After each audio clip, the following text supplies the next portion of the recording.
Hello everyone and welcome back to Math Bold Master. আৰম্ভ কৰোঁ আমাৰ আজিৰ সেশনটো। তো আজি আমি কৰিম এটা প্ৰেক্টিচ সেশন। তো এই প্ৰেক্টিচ সেশনত আমি কি কৰিম নেট ফোৰ্স আৰু এক্সেলাৰেশনৰ ওপৰত কেইটামান এক্সাৰসাইজ কৰিম য'ত আমাৰ এটলিষ্ট কনফিউজন যদি কিবা কিবি থাকে সেইটো ক্লিয়াৰ হৈ যায়। So let us begin. Question number 1. ইয়াতে কৈছে যে a horse is standing still. এটা ঘোঁৰা এটা just থিয় হৈ আছে, একো কৰা নাই, মুভমেন্ট কৰা নাই, খালি থিয় হৈ আছে।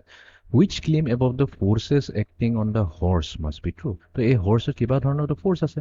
তো কি ফোৰ্স মানে কি ট্ৰু হ'ব পাৰে, তো সেইটো আমাক ক'ব দিছে। চ' লেটছ সে আমাৰ এইটো মই হৰ্ছটোক যেনেকৈ চিম্পলি বুজাবৰ কাৰণে এইটো এনেকৈ কৈ কৈছোঁ। এইটো হৈছে আমাৰ হৰ্ছ। এই হৰ্ছটো কি হৈছে জাষ্ট ই থিয় হৈ আছে। তো যদি থিয় হৈ থাকে তাৰ মানে কি ই ৰেষ্টত আছে।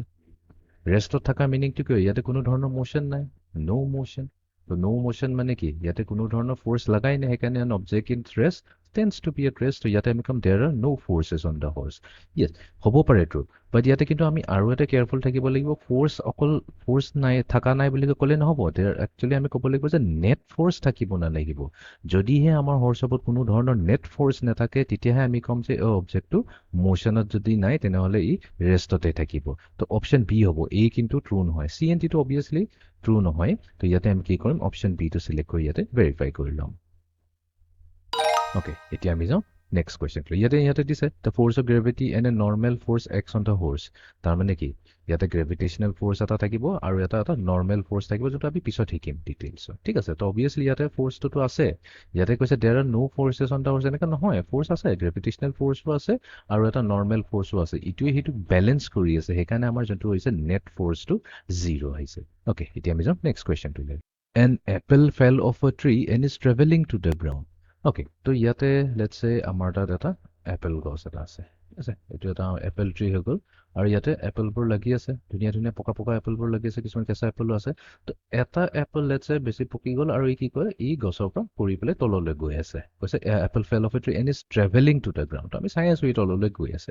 তেনেহ'লে কিটো ষ্টেটমেণ্টটো হ'ব পাৰে? এতিয়া ফাৰ্ষ্ট কথাটো আমি জানো ই তললৈ গৈ আছে বিকজ ইয়াৰ ওপৰত এটা গ্ৰেভিটেশ্যনেল ফ'ৰ্চ এটা লাগিছে। গ্ৰেভিটেশ্যনেল ফ'ৰ্চ লগাৰ কাৰণেতো ই তললৈ গৈ আছে। যদি ই মুভ নকৰিলেহেঁতেন তেনেহ'লে কি হ'লহেঁতেন? তেনেহ'লেতো আমি ক'লোহেঁতেন যে বোলে অ'কে ই ৰেষ্টত আছে, ইয়াৰ ওপৰত কোনো যিমান গ্ৰেভিটেশ্যনেল ফ'ৰ্চ তলত আছে সিমান এটা ওপৰলৈ নৰ্মেল ফ'ৰ্চ এটা আছে, যাৰ কাৰণে ইয়াতে কোনো মুভমেণ্ট হোৱা নাই, ৰেষ্টত আছে। বাট ইয়াতে আমাৰ কি আছে, ইয়াৰ আমাৰ যোনটো এপেলটো আছে সদায় ফল হৈছে আৰু যেতিয়া ই পৰিব ইয়াৰ সদায় এটা এক্সেলাৰেশ্যন থাকিব। ই যিমান তললৈ যাব সিমান তাৰ স্পীড বাঢ়ি বাঢ়ি গৈ থাকিব। তো অবভিয়াছলি ইয়াতে কি আছে, ইয়াতে এটা নেট ফ'ৰ্চ এটা আছে। তো আমি ক'ব লাগিব যে there is a net force on the apple. No' ফ'ৰ্চটোতো মিছা কথা, ইয়াতেতো অবভিয়াছলি আমি দেখাই পাইছোঁ ফ'ৰ্চ আছে। নট এনাফ ইনফৰমেশ্যন হয়, ইনফৰমেশ্যন আছে, এইটো অবভিয়াছলি আমি ইয়াতে কোৱা নাই ইয়াতে জি কথা যোনটো এক্সেলাৰেশ্যন ডিউ টু গ্ৰেভিটি। বাট এইটো আমি জানো এইটো এটা নেচাৰেল কথা হয় যে এটা এপেল যদি গছৰ পৰা যদি ছিঙে মানে গছৰ পৰা পৰে সি তলত যাবই আৰু এইটো স্পীড বাঢ়ি বাঢ়ি গৈ থাকিব।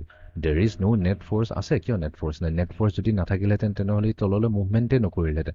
মনত থাকিব পাৰিলে, মনত এটা হ'ব পাৰে মুভমেণ্ট নিউটনছৰ ল'টোতো এইটোও কয় যে a body in motion stays in motion. Right, সদায় মোশ্যনত নাথাকে, ই থাকিব। ই মুভমেণ্ট হৈছে কেলে এটা গ্ৰেভিটেশ্যনেল ফ'ৰ্চ এটা দিছে। তো যেতিয়াই ই ইয়াৰ পৰা খোল খায়, ইয়াৰ পৰা ছিঙি যায়, তো তেনেহ'লে এটা ফ'ৰ্চ এটা লাগিয়ে যায়। তো ফ'ৰ্চ এটা যদি লাগিয়ে গৈছে তেনেহ'লেতো নেট ফ'ৰ্চৰ কথাটো আহিয়ে গৈছে। তো সেইকাৰণে ইয়াতে অপশ্যন অন দি এইটো ট্ৰু হ'ব যে দেৰ is a net force on the Apple. তো ইয়াতে আমি অপশ্যন এ চিলেক্ট কৰি ভেৰিফাই কৰি ল'ম। Next question. N aeroplane flies with a constant velocity. তো এইটো দেখাত ডিফিকাল্ট লাগিব পাৰে, বাট এইটো একেবাৰে চিম্পল প্ৰব্লেম। তো আমাৰ তাত এটা এয়াৰপ্লেন এনেকৈ দিয়া আছে। ঠিক আছে, এটা এয়াৰপ্লেন এনেকৈ দিয়া আছে আৰু কৈছে যে এই এয়াৰপ্লেনটো কনষ্টেণ্ট ভেলচিটিত গৈ আছে। তো কনষ্টেণ্ট ভেলচিটি কওঁ বা ইউনিফৰ্ম ভেলচিটি কওঁ একেই কথা। তো নিউটনছৰ ল'টো এইটোৱে কয় যে এটা বডি যদি ইউনিফৰ্ম মোশ্যন বা কনষ্টেণ্ট ভেলচিটিত যদি মুভ কৰি থাকে তেনেহ'লে তাৰ ওপৰত কোনো ধৰণৰ ফ'ৰ্চ লগা নাই। তো অলৰেডি আমাক কৈ দিছে ইয়াতে কনষ্টেণ্ট ভেলচিটি আছে। তো আমি ক'ম যে there is no' net force on the airplane. Force আছে, ন' ফ'ৰ্চ বুলি ক'লে ভুল হৈ যাব। ইয়াতে কিবা ধৰণৰ ফ'ৰ্চটোতো আছে, বাট ইয়াতে কি হৈছে নেট ফ'ৰ্চ লগা নাই। There is a net force on the airplane, নাই, এইটো ভুল হৈ যাব। বিকজ ইয়াতে যোনটো ফৰৱাৰ্ড মোশ্যন এটা আছে সেইটো কোনে হেৰি কৰিছে, বেকৱাৰ্ড যোনটো আমাৰ এয়াৰ ৰেজিষ্টেঞ্চ ইটো সেইটো বেলেঞ্চ কৰিছে। তো সেইকাৰণে ইয়াতে ন' নেট ফ'ৰ্চ আহি গৈছে। তো ইয়াতে আমি ক'ম যে অপশ্যন এইটো ইয়াতে ট্ৰু হ'ব যে there is no' net force on the airplane, যাৰ ফলত আমাৰ এয়াৰপ্লেনটো কনষ্টেণ্ট ভেলচিটিত উৰি আছে। অ'কে, এতিয়া আমি যাওঁ লাষ্ট কুৱেশ্যনটোলৈ। ঠিক আছে, এটা ট্ৰাক শ্ল' ডাউন হৈ গ'ল। এখন ট্ৰাক এটা গৈ আছিলে, তাৰপিছত ই শ্ল' ডাউন হৈ গ'ল। শ্ল' ডাউন মানে কি ইয়াৰ স্পীডটো কমি গ'ল। তাৰমানে স্পীড কমি যোৱাৰ মানে কি ইয়াতে কিবা এটা ফ'ৰ্চ দিয়া আছে, তো এটা নেট ফ'ৰ্চ দি আছে। তো যিহেতু আমি নেট ফ'ৰ্চ দিছোঁ সেইকাৰণে ই শ্ল' ডাউন হৈ গৈছে। Okay. So ইয়াতে আমি আছে যিবোৰ দি আছে যে বাকীকেইটা কিয় নহয়? তো ফাৰ্ষ্ট অপশ্যনত আছিলে যে there is no net force on the truck. নহয়, এইটো true নহয়। No net force ক'লে এইটো ভুল হৈ যাব। The truck accelerates in the negative direction. Accelerates in the negative direction মানে এইটো deceleration-ৰ কথা কৈ আছে। ষ্টপ হোৱা মানে কি? ইয়াৰ স্পীডটো কমি কমি আহিছে। কমি কমি অহা মানে কি? Deceleration হয়। আৰু deceleration হোৱাটোকে আমি কি কওঁ? -a বুলি কওঁ। সেইকাৰণে ইয়াতে কৈছে accelerates in the negative direction. Negative direction-ৰ ফালে আমাৰ acceleration হৈ আছে। তো অফক'ৰ্ছ এইটোতো হ'বই নোৱাৰে। তো ডেফিনেটলি ইয়াতে কিবা এটা ফ'ৰ্চ আছে, সেইকাৰণেতো ট্ৰাকৰ এক্সেলাৰেশ্যনটো চেঞ্জ হয়। দেৰ ইজ নট এনাফ ইনফৰমেশ্যন। নাই, ইয়াতে ইনফৰমেশ্যন অলৰেডি দিয়ে দিছে। ইয়াতে শ্ল' ডাউন মানে কি হৈছে, এক্সেলাৰেশ্যনৰ কথা কৈ দিছে। চ' এনাফ ইনফৰমেশ্যন ক'লে এইটো ভুল হ'ব। নেক্সট আছে there are no' forces on the track. যদি ফ'ৰ্চ নাথাকিলেহেঁতেন, যদি কোনো ধৰণৰ ফ'ৰ্চে নাথাকিলেহেঁতেন, তেনেহ'লে ট্ৰাকটোতো কি হ'লহেঁতেন? ইয়াতে কৈছে এটা ট্ৰাকৰ ওপৰত, আমাৰ যোনটো এইটো ট্ৰাক হৈ গ'ল, ট্ৰাকৰ ওপৰত আছে সদায় কিবা নহয় কিবা ফ'ৰ্চ থাকিব। এটাটোতো চবতকৈ মেইন থাকে আমাৰ এটা গ্ৰেভিটেশ্যনেল ফ'ৰ্চ থাকিব তলফালে, ওপৰৰ ফালে থাকিব এটা নৰ্মেল ফ'ৰ্চ। সেইকাৰণে আমি দেখা পাওঁ যে ট্ৰাকটো সদায় ৰাস্তাতে থাকে, ৰাইট?